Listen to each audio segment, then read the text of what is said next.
আসসালামু আলাইকুম। প্রিয় শিক্ষার্থীবৃন্দ, শুভেচ্ছা নেবেন। আলোচনা করছি আইনের শিক্ষার্থীদের জন্য জুরিসপ্রুডেন্স বা আইন বিজ্ঞানের একটি অধ্যায় ওনারশিপ বা মালিকানা নিয়ে। আজ ওনারশিপ বা মালিকানার দ্বিতীয় পর্ব। আমরা ইতোমধ্যে প্রথম পর্বের আলোচনা করেছি।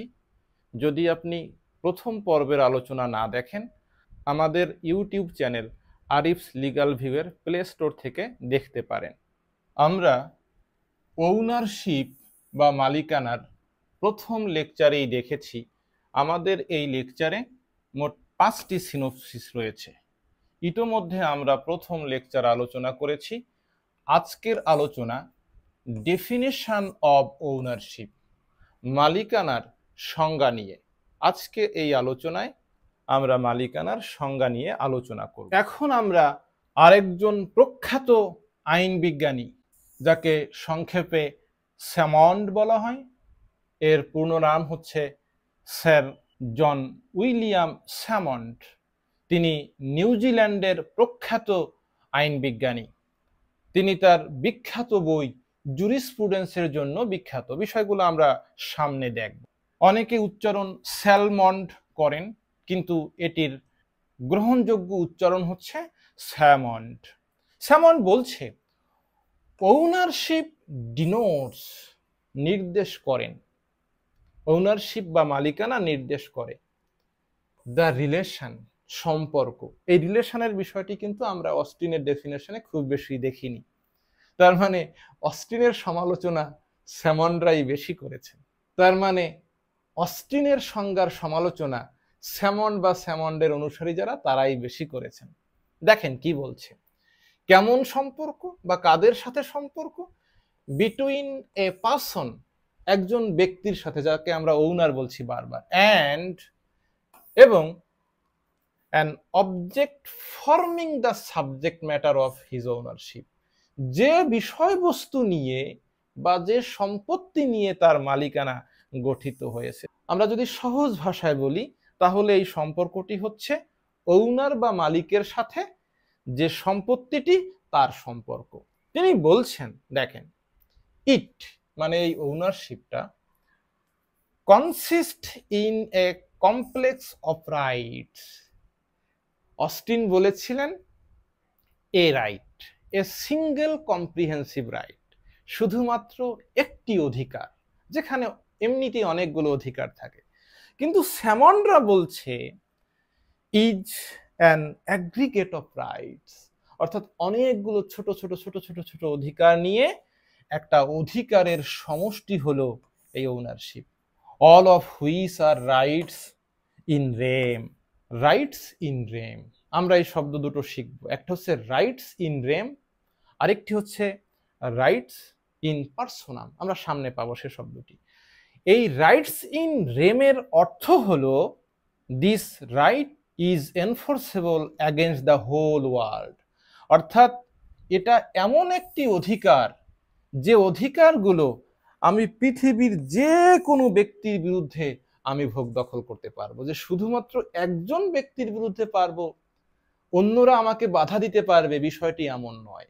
অর্থাৎ আমি একটি সম্পত্তির মালিক, ওই মালিকটি আমি পৃথিবীর সব মানুষের বিপক্ষে আমার মালিকানা নির্দেশ করে, শুধুমাত্র দুই একজন বা কোনো সুনির্দিষ্ট ব্যক্তির বিরুদ্ধে নয়। Being good against all the world, সে কথাটাই বলছে। অর্থাৎ এই অধিকারটা হবে পৃথিবীর সব মানুষের বিরুদ্ধে, and not merely against some person, শুধুমাত্র কয়েকজন ব্যক্তির বিরুদ্ধে নয়। তাহলে স্যামন্ড যে ডেফিনেশন দিয়েছে, সেই ডেফিনেশনের মূল বক্তব্য হলো ওনারশিপ বা মালিকানা একটি সম্পর্ক নির্দেশ করে। কার কার মধ্যে?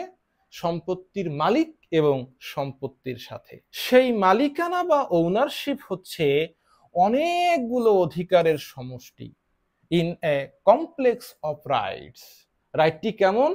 যে রাইটটি হলো রাইটস ইন রেম, যে অধিকারটি আমি শুধুমাত্র গুটি কয়েক ব্যক্তির বিরুদ্ধে নয়, পৃথিবীর সকল মানুষের বিরুদ্ধে ওই অধিকার মালিক হিসেবে ব্যবহার করতে পারবো। আমরা এখন স্যামন্ডের ডেফিনেশনের কি এলিমেন্টস গুলো একটু দেখার চেষ্টা করি, তার সংজ্ঞার মধ্যে কি কি আছে।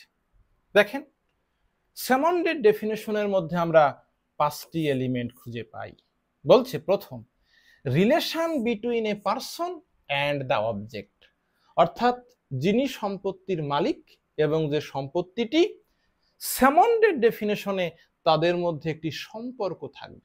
দ্বিতীয় উপাদানটি হলো সাবজেক্ট ম্যাটার অফ ওনারশিপ, অর্থাৎ মালিকানার জন্য একটি বিষয়বস্তু থাকবে, অর্থাৎ সেখানে একটি সম্পত্তি থাকতে হবে, সম্পত্তি না থাকলে সেখানে মালিকানার প্রশ্ন আসবে না। তৃতীয় উপাদান হলো কমপ্লেক্স অফ রাইটস, তার মানে হচ্ছে bundle or aggregate of rights, অর্থাৎ মালিকানার মধ্যে আপনার ছোট ছোট ছোট ছোট অনেকগুলো অধিকার একত্রিত হয়ে অধিকারের সমষ্টি থাকবে।